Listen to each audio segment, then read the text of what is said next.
আমি যখন পিছনের দিকে একটু কাজ করি, মাথা পিছনের দিকে গার বাটা করি পিছনের দিকে, তখন আমার দুই সাইডে ব্যথা করে আর পিঠের মাঝখানে ব্যথা করে।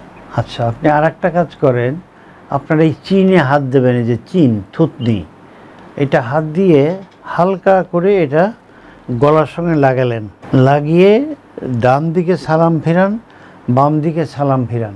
ডান বামে সালাম ফেরালে দেখেন পূর্ণ ফিরাতে পারেন কিনা এবং ব্যথা হয় কিনা। ডান সাইডে বেশি ব্যথা হয়, বাম সাইডে কম ব্যথা হয়। ডান সাইডে তো আমি ফিরেতেই পারি না, প্রচন্ড ব্যথা, আর বাম এই সাইডে ডান পাশ থেকে ব্যথা হয়ে হাতে আঙ্গুলে ব্যথা আসে? জি না। আপনি আপনার এই ডান হাত এই ওয়ালে নেন, এই যে ওয়ালে, কিন্তু হাত এভাবে না লাগিয়ে এভাবে ঘুরিয়ে লাগান, ঘুরিয়ে ওয়ালে লাগান, এখানে 90 ডিগ্রি করে রেখে, এবং আপনি মাথা ঘোরান এভাবে বারবার। ঠিক আবার বাম হাতকেও এরকম রেখে মাথা ঘোরান বারবার।